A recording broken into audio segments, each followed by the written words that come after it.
10 emotional needs every man should understand in a relationship. There is a kind of man who walks through life believing strength means silence, and control means winning every disagreement. He builds walls instead of bridges, and he calls it discipline. But real strength is not the absence of understanding. It is the presence of it. The wisest men in history, from the Stoics who mastered their own minds to the strategists who read the rooms they walked into, understood one truth above all others. To master anything, you must first understand it. And nothing rewards understanding more than the people you claim to love. This is not a script about weakness. It is a script about depth. Today we are exploring 10 emotional needs that shape how women experience connection, trust, and love.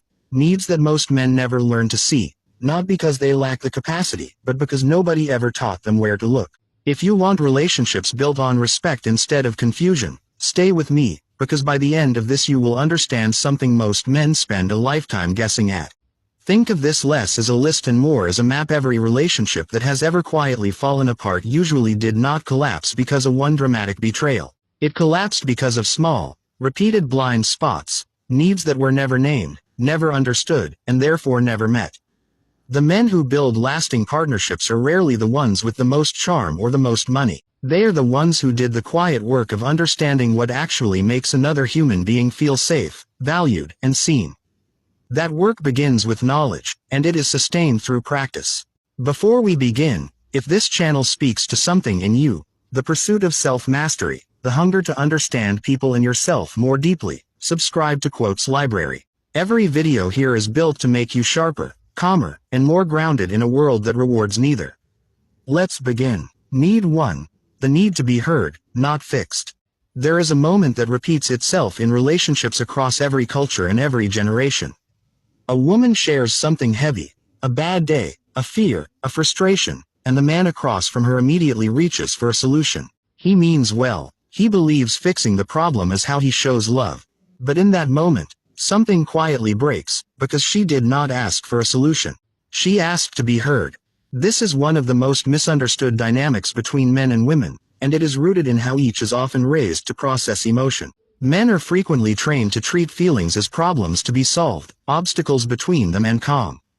Women are more often trained, and biologically wired through different stress responses, to process emotion through expression and connection first, resolution second. When a man skips straight to solutions, he unintentionally communicates that her feelings are an inconvenience to be resolved rather than an experience to be witnessed. The Stoics taught that wisdom begins with listening before reacting. Marcus Aurelius wrote of governing the self before attempting to govern anything else. A man who learns to sit with someone's pain without immediately trying to erase it is demonstrating a rare form of discipline, the discipline of restraint. He is choosing presence over performance. This does not mean solutions are never welcome. It means timing and permission matter. The simplest shift a man can make is to ask, "Do you want me to help solve this, or do you just need me to listen right now?" That single sentence, spoken with sincerity, can transform the emotional safety of an entire relationship. Being heard is not a soft need. It is a foundational one, and the man who masters it earns something far more valuable than being right. He earns being trusted. Consider how differently a conversation unfolds when a man simply reflects back what he hears instead of rushing toward resolution. "That sounds exhausting," or, "I can see why that upset you," costs nothing, yet it communicates something a solution never can. That her inner experience matters to him independent of whether it can be fixed. Diogenes, the Cynic philosopher, built his entire practice around stripping away unnecessary performance to reach what was actually true and useful. Listening without an agenda is exactly that kind of stripped-down honesty. It requires no cleverness, no plan, no strategy, only the willingness to stay present with another person's reality instead of rushing to control it. Men who master this skill often report the same surprising discovery. Their partners begin opening up more, not less, once the pressure to arrive at a solution disappears from the room. It is worth noting that this need is not unique to women, though it is often more openly expressed by them due to social conditioning that makes emotional articulation slightly more acceptable.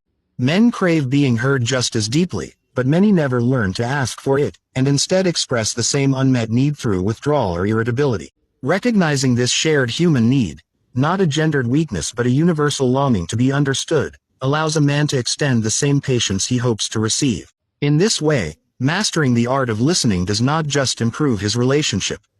It quietly makes him a more emotionally literate man in every area of his life, from friendships to family to the way he leads at work. Need 2. The need for consistency over intensity.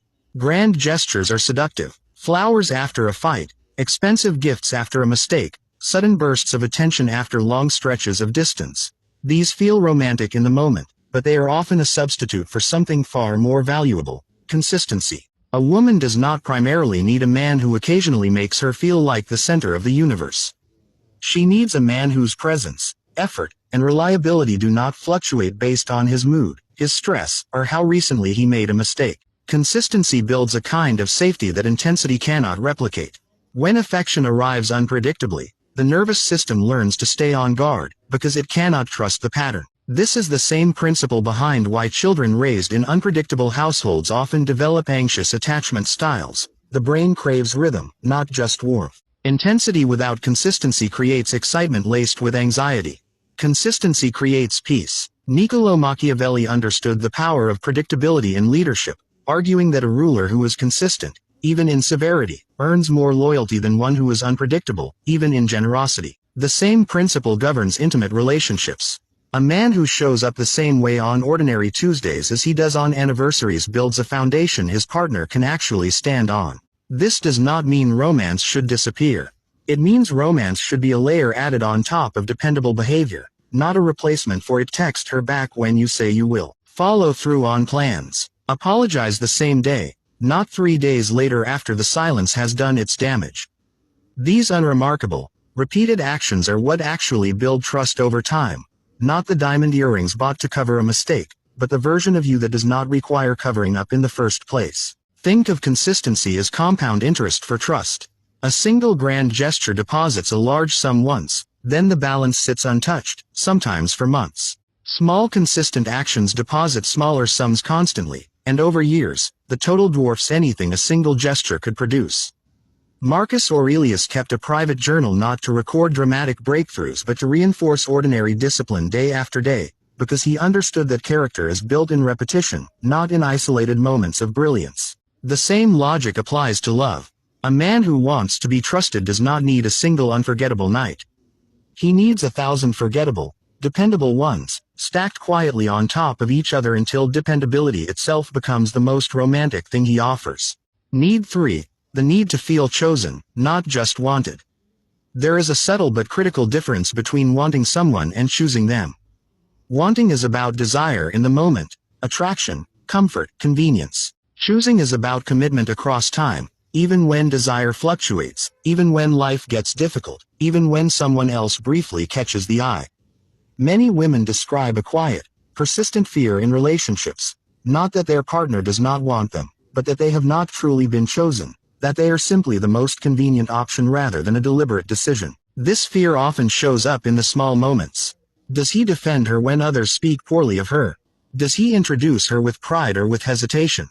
Does he make decisions about the future that include her, or does he keep his options quietly open?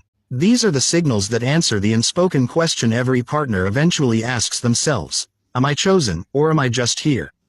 The Buddhist concept of intentional presence applies directly here. To choose someone is an active, repeated practice, not a single event that happened once at the beginning of the relationship. Commitment is not a plaque you hang once and never revisit. It is closer to a discipline, renewed daily through action. A man who wants to meet this need does not need grand declarations. He needs consistency of intention, speaking about the future together, prioritizing her in moments of competing demands, making his commitment visible, not just felt privately in his own mind. When a woman feels chosen, actively, repeatedly, visibly, a kind of security settles into her that no amount of desire alone could ever provide. There is a particular kind of ache that comes from being wanted physically while remaining uncertain emotionally, and many women carry this ache silently for years without ever naming it directly, because it feels almost ungrateful to voice. He is here, after all he has not left. But presence without visible intention leaves room for a quiet, corrosive doubt to grow. The remedy is not complicated, even if it is uncomfortable for men who avoid emotional declarations. Say the thing out loud. Say why she matters, why the relationship matters, why the future includes her specifically and not just abstractly. Words alone are insufficient. But words paired with consistent action remove the ambiguity that doubt feeds on, replacing it with a clarity that lets her finally exhale. There is a quiet irony worth sitting with here. The men most desperate to be chosen visibly and permanently are often the same men least willing to risk the vulnerability that visible commitment requires. Declaring intention out loud carries risk. It can be rejected, misunderstood, or simply not returned with equal certainty.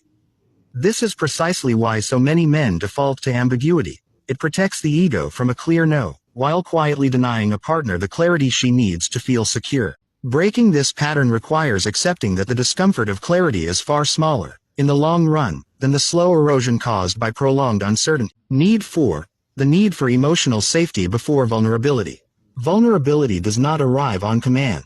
It arrives only after safety has been established, and safety is built slowly, through repeated evidence that openness will not be punished. Many men grow frustrated when a partner seems emotionally guarded, without recognizing that guardedness is often the direct result of past experiences, sometimes with them, sometimes with people before them, where openness led to criticism, dismissal, or ridicule. Carl Jung wrote extensively about the persona, the mask people wear to protect the more fragile, authentic self underneath.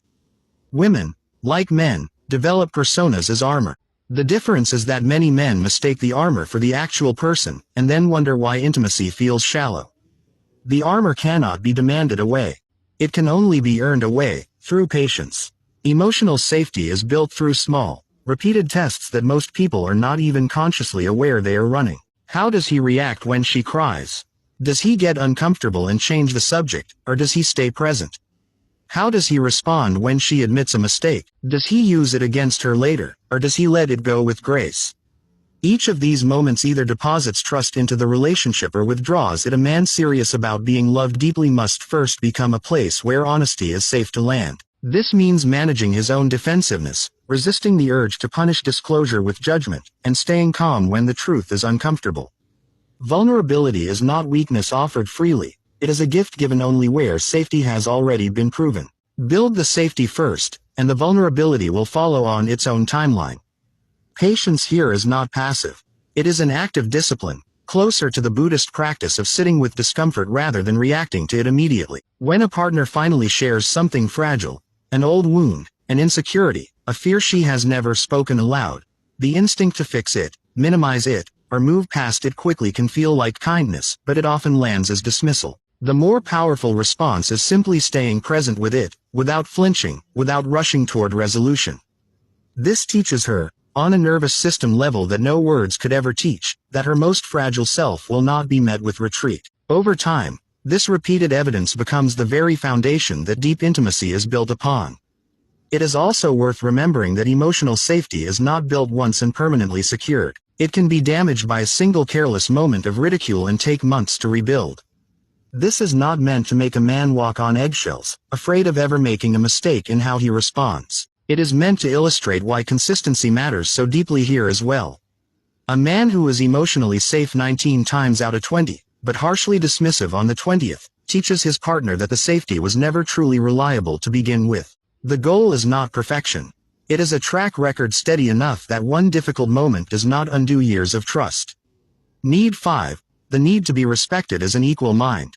Attraction and respect are not the same currency, and confusing them is one of the most damaging mistakes a man can make.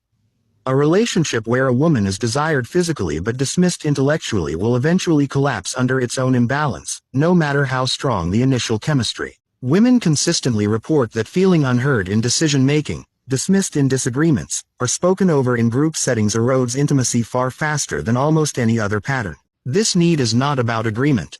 Healthy relationships involve disagreement, sometimes sharp disagreement. It is about the manner of engagement. Does he consider her perspective as genuinely as he considers his own, or does he simply wait for his turn to speak? Does he ask her opinion on major decisions, or does he inform her of decisions already made? The Stoic philosopher Epictetus taught that respect is demonstrated through action, not proclaimed through words. A man can say he respects his partner's mind while consistently undermining her in conversation, correcting her in front of others, or treating her opinions as secondary to his own. The words and the behavior tell two different stories, and behavior always wins. Respecting a partner as an equal mind means inviting real disagreement without punishing it, asking questions with genuine curiosity rather than rhetorical superiority, and being willing to say, "You changed my mind," without it feeling like a loss. This kind of respect signals something deeper than politeness. It signals that she is seen as a full, capable, equal participant in the life they are building, not a supporting character in a story that centers only on him. Watch how a man speaks about his partner when she is not in the room, and you will often learn more about his true respect for her than anything he says directly to her face. Does he speak of her decisions with admiration, or does he subtly frame himself as the more rational one in the relationship? Does he credit her insight when it proves correct, or does he quietly absorb the credit for himself? Real respect survives absence. It does not require an audience to remain consistent, and a man who only performs equal partnership when being watched has not actually internalized it, he has simply learned to perform it convincingly. Need 6. The need for protection without control. There is an ancient instinct in many men to protect the people they love, and this instinct, properly channeled, is one of the most valuable traits a partner can offer. But protection has a shadow side, and that shadow side is control disguised as care. "I don't want you going out that late because I worry about you," can be genuine concern. It can also be the early architecture of isolation, especially if it consistently limits her freedom rather than simply expressing honest worry. The distinction lies in whether protection empowers or restricts. Genuine protective instinct shows up as being reachable in an emergency, walking her to her car at night, standing beside her when she faces conflict she should not face alone. Controlling behavior disguised as protection shows up as monitoring her movements, discouraging her friendships, or making her feel guilty for independence. Machiavelli warned rulers against confusing fear with loyalty, noting that people who comply out of fear will abandon a leader the moment fear no longer holds. The same is true in relationships. A woman who stays because she has been controlled into smaller freedoms is not staying out of love. She is staying out of exhaustion or fear, and that foundation eventually breaks. The healthiest form of protection is one that makes a woman feel safer without making her feel smaller. It asks, "How can I help you feel secure?" rather than declaring, "Here is what you're no longer allowed to do." A man who protects without controlling gives his partner room to grow, trusting that her freedom does not threaten the relationship. It strengthens it, because whatever she chooses freely. A useful test for any man uncertain about his own motives is to ask a simple question honestly. Does this concern originate from her safety, or from my own insecurity? Worrying about a genuinely unsafe late-night walk is protection. Worrying about who she is having dinner with because of a private fear of being replaced is insecurity wearing protection's clothing. The two can look nearly identical from the outside, which is exactly why they are so often confused, even by the man expressing them. Honest self-examination, the kind the Stoics practice daily, is the only reliable way to tell the difference before it hardens into a pattern that quietly limits the very person he claims to be protecting. Need 7. The need for effort to continue after the chase ends. The early stages of romance are full of visible effort, the deliberate texts, the planned dates, the attentiveness that makes someone feel like the center of gravity. But a common and painful pattern emerges once the relationship becomes secure. Effort quietly declines, as if the goal was simply to win the relationship rather than to sustain it. This shift, often unconscious, is one of the most frequently cited sources of heartbreak among women, not because love faded, but because pursuit did. Human motivation researchers have long noted the difference between goal-oriented behavior and maintenance behavior. Chasing someone activates a clear, exciting goal. Sustaining a relationship requires a different kind of discipline. The quieter, less thrilling work of continued attention long after the outcome is no longer uncertain. Many men are simply never taught that this second phase requires just as much intentionality as the first. Historical figures who mastered long-term discipline understood this principle in other domains. Benjamin Franklin's daily commitment to self-examination was not a burst of motivation. It was a sustained practice, repeated for decades, long after the initial excitement of self-improvement had worn off. Relationships require the same sustained practice. A woman does not need constant grand romance to feel loved. She needs evidence that she is still worth the effort now that she has already said yes.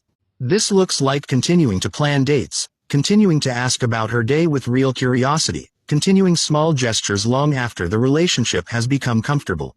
Comfort should deepen effort, not replace it. The chase does not have to end when the relationship begins. It simply has to evolve into something quieter and more enduring. There is an honest question worth asking here, one most men avoid because the answer can be uncomfortable. Would she still choose to date you today, based purely on how you currently show up, stripped of the history you already share? If the honest answer is uncertain, that uncertainty is information, not an accusation. Relationships are not won once and then coasted on indefinitely. They are more like gardens than trophies. They require ongoing tending, or they quietly go wild in ways that are hard to notice from the inside until the distance has already grown wide. The good news is that unlike a trophy, a garden can always be tended again, starting today, regardless of how long it has been neglected. There is also a practical rhythm worth building into any long relationship. Regular, deliberate moments set aside purely for connection, protected from the pull of routine and obligation. This does not need to be elaborate. It can be a weekly walk without phones, a standing date night, or simply 10 uninterrupted minutes each evening spent actually talking rather than existing in the same room while distracted. What matters is that the moment is chosen, not accidental.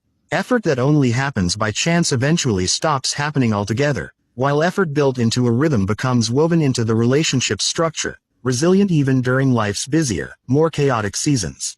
Need 8. The need for accountability without defensiveness. Few things damage trust faster than a partner who cannot admit fault. When mistakes are met with excuses, blame shifting, or wounded defensiveness instead of ownership, the relationship accumulates a quiet resentment that grows heavier with every unresolved moment. A woman does not necessarily need a man who never makes mistakes. She needs a man secure enough to own the ones he makes without turning the conversation into a battle over his ego. Defensiveness often masquerades as self-respect, but it is closer to fragility. A man who cannot hear, "That hurt me," without immediately explaining why he was justified as prioritizing his own comfort over her experience. True accountability requires separating the mistake from one's identity, being able to say, "I was wrong," without feeling like it means, "I am worthless." The Stoics practiced this distinction constantly. Seneca wrote of examining each day's actions honestly, without excessive self-punishment but also without excuse-making. This balance, honest ownership without collapse into shame, is exactly what accountability in relationships requires.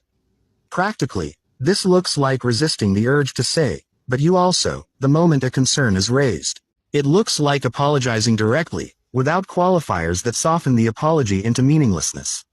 It looks like changing the behavior afterward, because an apology without behavioral change is simply a more polished form of the same pattern repeating. When a man can be corrected without collapsing or attacking, his partner learns something powerful, that the relationship can hold honesty, that truth will not be punished, and that growth is always possible between them. Notice how quickly a conversation calms when a man simply says, "You're right," and means it, versus how quickly it escalates when he meets a valid concern with counterattack. The instinct to defend the ego in the heat of the moment is ancient and automatic, wired into the same threat response system that once protected early humans from physical danger. But emotional criticism is not a physical threat, even though the body often reacts as if it were. Recognizing that gap, the difference between feeling attacked and actually being attacked, is one of the quiet superpowers of emotionally mature men. It allows accountability to happen quickly, cleanly, and without the unnecessary wreckage that wounded pride so often leaves behind. Need 9. The need for shared vision, not just shared time. Spending time together is not the same as building a life together. Many relationships drift for years on shared routines, dinners, weekends, holidays, without ever developing a shared sense of direction. A woman often needs to feel that the relationship is moving somewhere, that both people are building towards something intentional rather than simply occupying the same space out of habit or convenience. This need shows up in conversations about the future that many men instinctively avoid, not out of malice, but out of discomfort with commitment-adjacent topics. Where is this going? What do we want in 5 years? Are our values aligned on the things that matter most? Family, ambition, lifestyle, faith. Avoiding these conversations does not make the uncertainty disappear.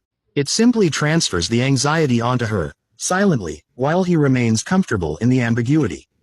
Historical partnerships that endured, whether in leadership, business, or family, were rarely built on proximity alone.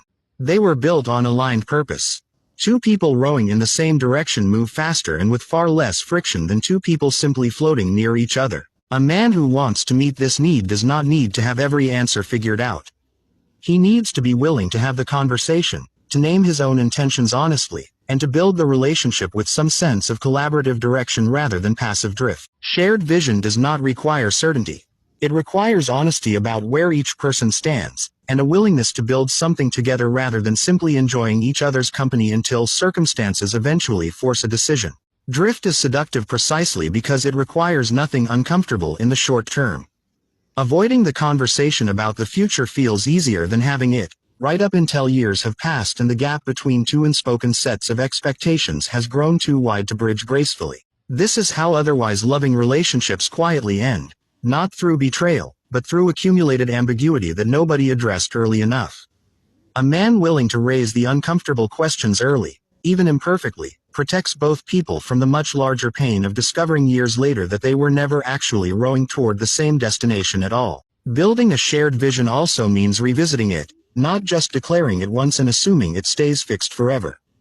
People's goals shift as they age, as circumstances change, as new information about themselves emerges. A vision agreed upon at 25 may need honest renegotiation at 35, not because the earlier version was dishonest, but because both people have continued growing. Couples who check in periodically, asking whether the direction they set together still feels true, tend to navigate change with far less turbulence than those who set a vision once and never revisit it, only to discover years later how far they have quietly drifted from what was originally agreed upon. Need 10. The need to be loved for who she is becoming. Perhaps the deepest need of all is the one least discussed, the need to be loved not as a fixed identity, but as an evolving person. People change, ambitions shift, interests deepen, personalities mature. A relationship that only accepts a partner as she was at the beginning, resistant to her growth, threatened by her ambition, nostalgic for an earlier version of her, quietly punishes the very evolution that makes her more fully herself. Carl Jung described individuation as the lifelong process of becoming who one truly is, integrating all the scattered pieces of the self into a coherent whole. A relationship that supports individuation allows both people room to grow, even when that growth is occasionally uncomfortable or unfamiliar. A relationship that resists individuation, by contrast, keeps a partner small in order to keep the relationship easy. This need often surfaces subtly.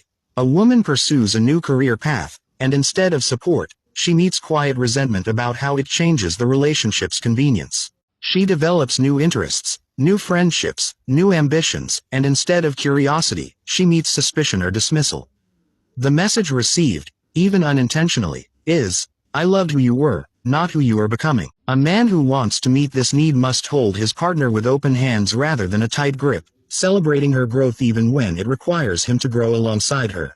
This is, in many ways, the ultimate expression of love, not possession of who someone currently is, but genuine investment in who they are still becoming. It requires humility and security, but it is the foundation on which the deepest, most enduring relationships are built. There is a quiet fear beneath a man's resistance to his partner's growth that is worth naming honestly, the fear of being left behind, or being outgrown entirely. This fear is understandable, but it points toward the wrong solution. Trying to keep a partner small in order to feel secure only guarantees the very outcome he fears, because resentment builds in anyone whose growth is quietly obstructed by someone who claims to love them.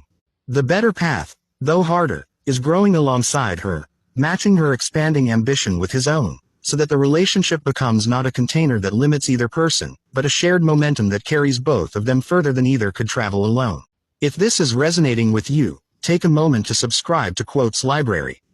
This channel exists to help men build the kind of self-understanding that leads to real strength, real relationships, and real growth, and there is much more of this waiting for you. A short story, The Lesson of Daniel and Amara. Daniel had always considered himself a good partner. He worked hard, he provided, and he rarely raised his voice. But Amara had grown quieter over the past year, and Daniel could not understand why. He assumed it was stress from her job, or exhaustion, or simply the natural cooling that happens in long relationships. He told himself there was nothing seriously wrong. One evening, Amara sat across from him and said, quietly, "I don't feel like you see me anymore." Daniel's first instinct was defensiveness. He listed everything he did for her, the bills he paid, the plans he made, the effort he believed was obvious. But Amara shook her head gently. "I don't need you to do more," she said. "I need you to notice me. There's a difference." That sentence stayed with Daniel for weeks. He began paying attention differently, not to what he was providing, but to what she was actually saying, feeling, becoming. He noticed she had started painting again, something she had not done in years. He asked about it, and her eyes lit up in a way he had not seen in a long time. He began asking about her day with real curiosity instead of routine politeness. He apologized without qualifiers when he was wrong, and he stopped explaining away his mistakes. Months later, Amara told a friend that something had shifted in the relationship, not dramatically, not overnight, but steadily. He finally started seeing who I actually am, she said, not just who I was when we met. Daniel had not changed who he was at his core. He had simply learned to look closer, listen longer, and choose her, actively, repeatedly, instead of assuming love alone was enough to carry the relationship forward. What Daniel discovered, almost by accident, was that the effort itself became easier the longer he practiced it in the beginning. Remembering to ask about her day with genuine curiosity felt deliberate, almost effortful, like learning a new language. But over time, it stopped feeling like a task and became simply how he related to her, an instinct rather than an assignment. He later admitted that the hardest element had never been the actions themselves. It had been unlearning the quiet assumption that love, once established, would simply sustain itself without ongoing attention. That assumption, he realized, had nearly cost him the very relationship he thought he was protecting by staying comfortable. Closing thoughts. Understanding these needs is not about performing love perfectly or reciting the right words at the right moments. It is about developing the kind of emotional intelligence that most men are never taught, and that too few ever pursue deliberately. The men throughout history who mastered themselves, the Stoics, the strategists, the philosophers of the psyche, all shared one trait in common: a relentless commitment to understanding, both of themselves and of the people around them. A relationship built on this kind of understanding does not require grand gestures or perfect words. It requires presence, consistency, humility, and the willingness to keep growing long after the initial excitement fades. These are not soft qualities. They are the qualities of genuinely strong men. Men secure enough to listen, humble enough to be corrected, and disciplined enough to show up the same way, day after day, long after anyone is watching. None of these 10 needs demand that a man abandon his own boundaries, ambitions, or sense of self in service of another person. Healthy love is never built on self-erasure. It is built on two whole people, each secure enough in who they are, choosing to build something together that neither could build alone. A man who listens without losing his voice, who protects without controlling, who commits without losing his own direction, becomes not a smaller version of himself but a fuller one. Because understanding another person deeply has always been one of the most demanding, and most rewarding, forms of self-mastery available to any man willing to pursue it. Return to this video when you need the reminder.